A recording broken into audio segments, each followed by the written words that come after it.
Mirror Stage Audio Theater presents Wired Love, a novel published in 1880 by Ella Cheever Thayer, featuring the vocal talents of Ash Cheshire.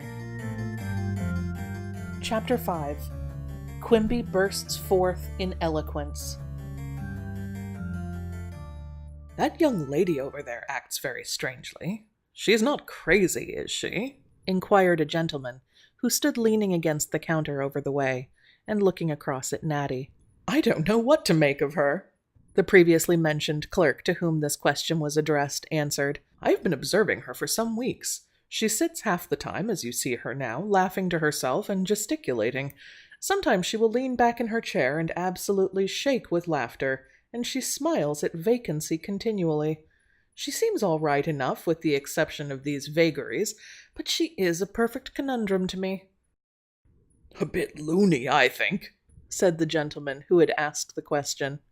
Just then Natty, who of course was talking to C and telling him about that sketch, with the slight reservation of the Cupid, happened to look up with her gaze 70 miles away, but becoming aware of the curious stares of the two gentlemen opposite, her vision shortened itself to near objects, and rightly surmising from their looks the tenor of their thoughts, she colored and straightway turned her back, at the same time informing C of what she termed their impertinence.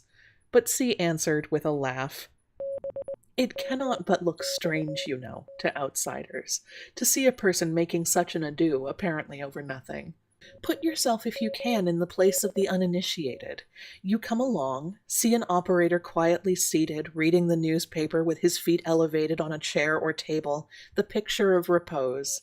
Suddenly up he jumps, down goes the paper, he seizes a pencil, hurriedly writes a few words, frowns violently, pounds frantically on the table, stares savagely at nothing, bursts suddenly into a broad smile, and then quietly resumes his first position. Wouldn't these seem like rather eccentric gambles to you if you didn't know their solution?" "Doubtless," answered Natty. "So I suppose I must forgive my observers and be more careful what I do in the future. I have no doubt I often make myself ridiculous to chance beholders when I am talking with you. I wonder if that is complimentary to me?" queried C. "Certainly, as it is because you make me laugh so much," Natty replied.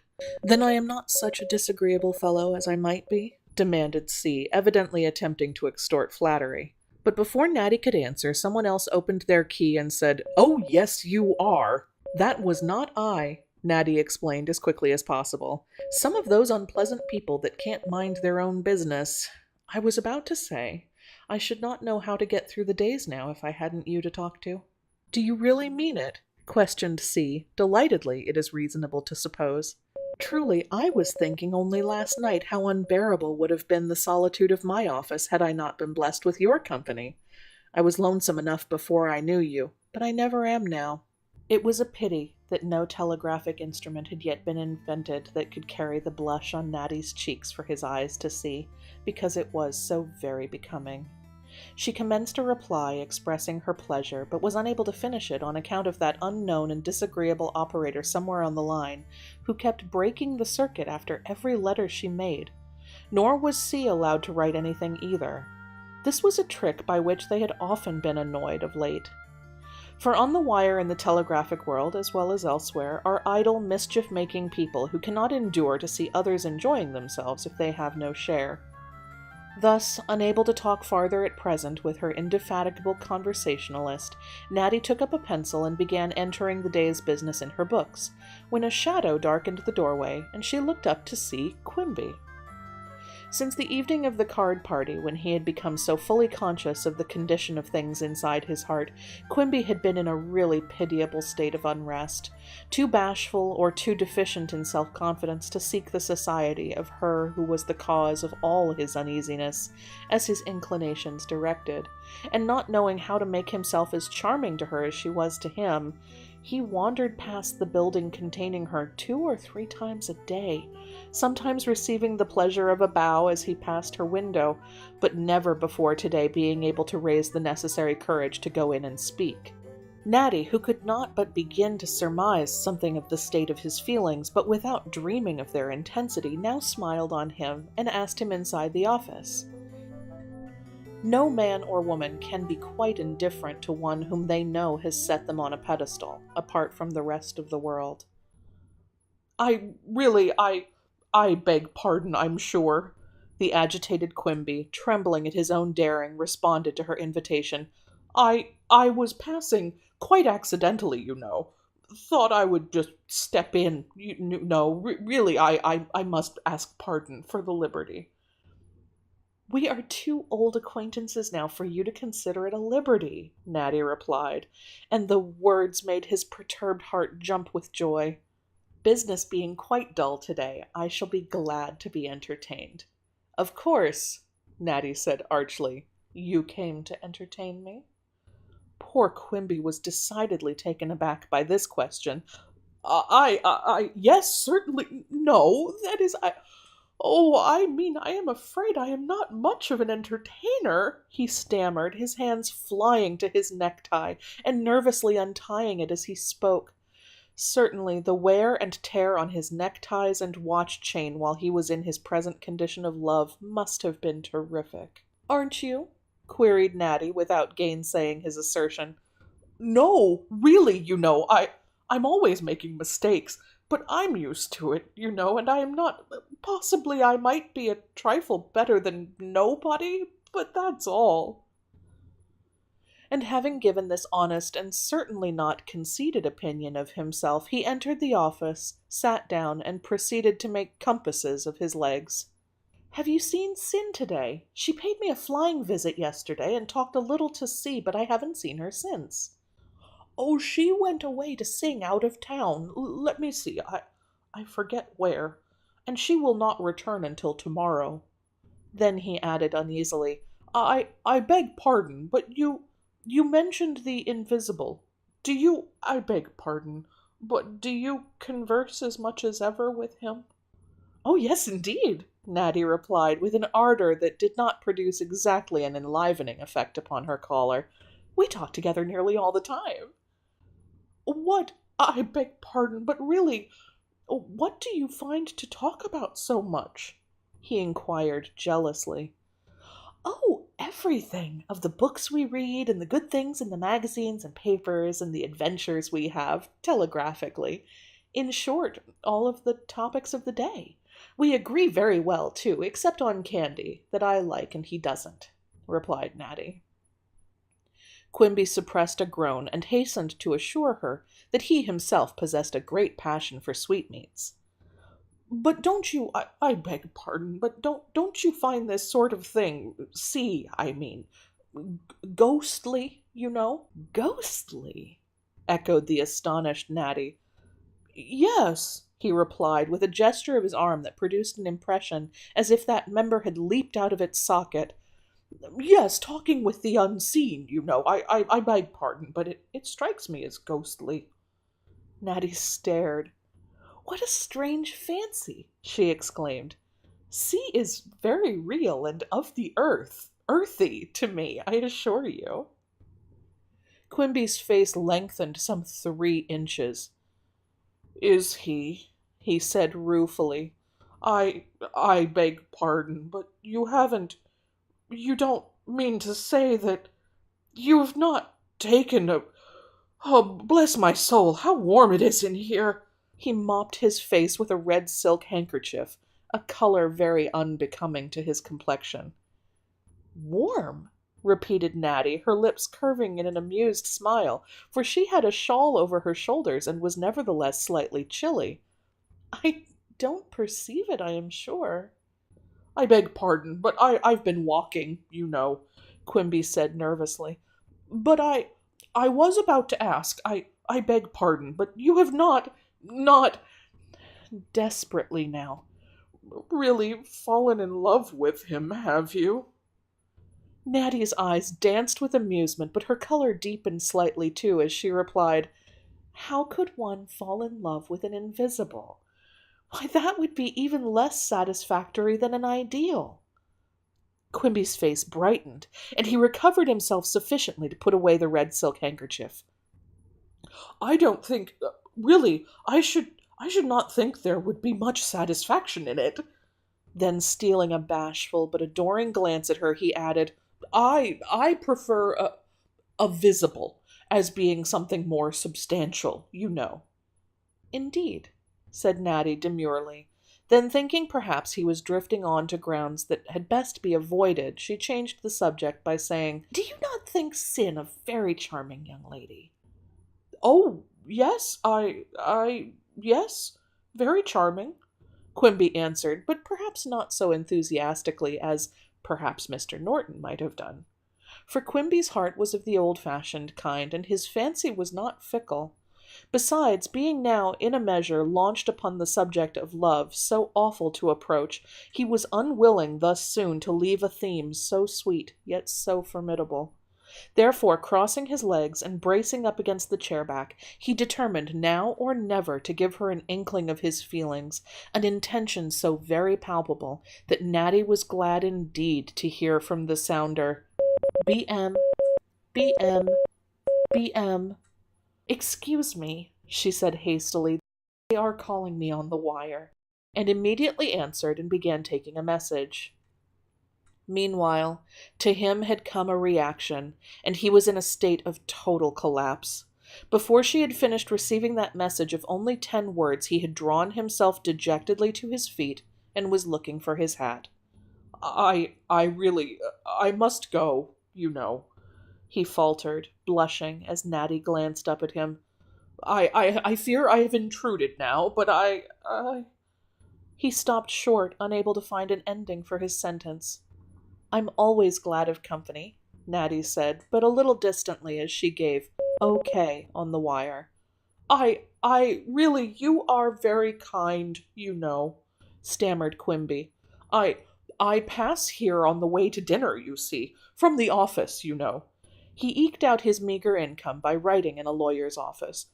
Where, 'pon my word, I ought to have been now, but it's such a pleasure to see you. You know that, oh, where can my hat be? All this time he had been looking around for his hat, and now Natty fished it out of the waste-basket into which he had unwittingly dropped it. Taking it with many apologies, he bowed himself confusedly and ungracefully out and went away, wondering if he would ever be able to get himself up to such a pitch again, and resolving, if it proved possible, that it should not occur next time where there was one of those aggravating sounders. Now I hope, thought Natty as she watched his retreating form, that he is not going to make an idiot of himself. Not only because he is as good a fellow as he is a blundering one, and I wouldn't for the world hurt his feelings, but also because it would be dreadfully uncomfortable to have a rejected lover wandering around in the same house with one. And Natty, judging from his late conduct that the contingency referred to was likely to occur, resolved to be careful, and not give him any opportunity to express his feelings, and furthermore, to kindly and cautiously teach him the meaning of the word friendship, and particularly to define the broad distinction between that and love.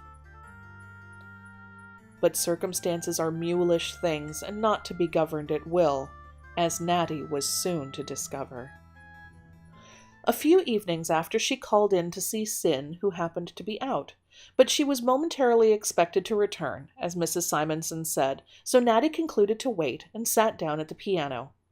Not noticing she had left the door partly open, and never dreaming of approaching danger, she began to play, when suddenly the hesitating voice of Quimby broke in upon the strains of the First Kiss Waltz. May I come in? He asked. I beg your pardon, but I knocked several times, you know, and you didn't hear at all. Natty would gladly have refused the invitation he asked, but could think of no possible excuse for so doing, and was therefore compelled to say, Yes, come in. I expect Sin every moment. Availing himself of this permission, Quimby entered, balanced his hat on the edge of an album, and seating himself in a chair, seized a round on either side as if he was in danger of blowing away, and stared at her without a word. It has been a lovely day, hasn't it? Natty said at last, beginning to find the silence embarrassing, and reverting to Mrs. Simonson's safe topic. Yes, exactly so. Quimby answered, strengthening his grasp on the chair in a vain endeavor to summon the requisite courage to avail himself of this rare opportunity of pouring out his feelings. Natty tried him again on another safe topic. Sin and I dined together today. I can't eat, burst forth Quimby in accents of despair. Can't you? Said Natty, devoutly wishing Sin would come. I am very sorry. I hope you are not dyspeptic. No, no, he answered, his eyes almost starting from his head between his determination to wind himself up to the point and the tightness of his grasp on the chair. It's it's my heart, you know. You don't mean to say you have heart disease? Said Natty, seeing danger fast approaching and taking refuge in obtusity.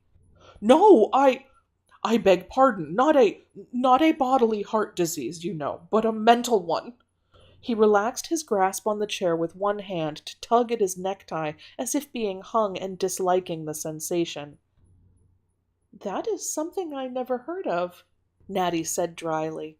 Then thinking, I'll drown him in music, she asked hastily, Do you like the first kiss? The bounce of an India rubber ball is no comparison to the agility with which Quimby jumped from his chair at this question. Oh, bless my soul, wouldn't I? He gasped. I will play it for you, exclaimed Natty, instantly aware of the indiscretion of her question, and she thundered as loud as she could on the piano, while Quimby, with a very red face, subsided into the chair again. But not long did he remain subsided. Whether it was the music that inspired him or a desperate determination that nerved him, he suddenly sprang up and with one stride was beside her, exclaiming excitedly, No, that is, I beg pardon, but please do not play any more just now. There is something I must say to you. Oh, I can't express myself. It all comes upon me with a rush when I am alone, but now, at this supreme moment, I cannot tell you how I— Excuse me, but I am afraid I cannot remain now, hastily interrupted Natty, feeling that something must be done to stop him, and adopting the first expedient that suggested itself. I just happened to recollect I left my gas burning in close proximity to the lace curtains, and I must go immediately and attend to it. With these words, Natty rushed away, half amused and half annoyed, leaving him to stare after her with a blank and rueful face, to ask himself how any fellow could get on amid such drawbacks, to decide that proposing was a dreadful strain on the nerves, but to resolve that his next attempt should be a success if he had to inaugurate previously a series of private rehearsals. For although abashed and discomfited by his repeated failures to make his feelings understood, he was more in love than ever.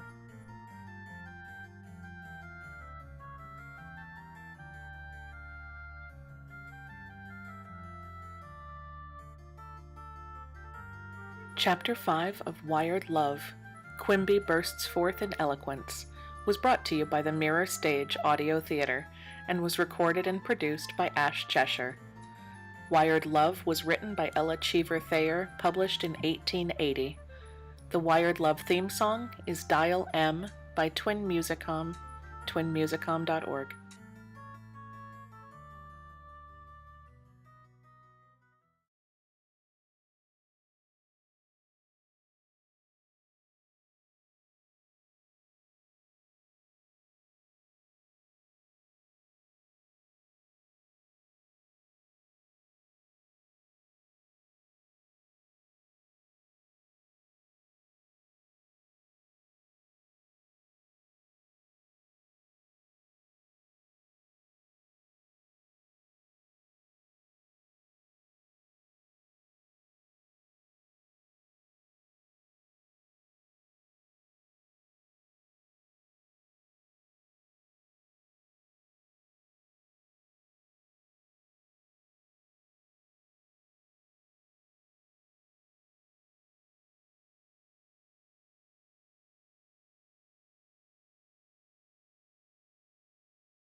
Chapter 5 of Wired Love, Quimby Bursts Forth in Eloquence, was brought to you by the Mirror Stage Audio Theater and was recorded and produced by Ash Cheshire.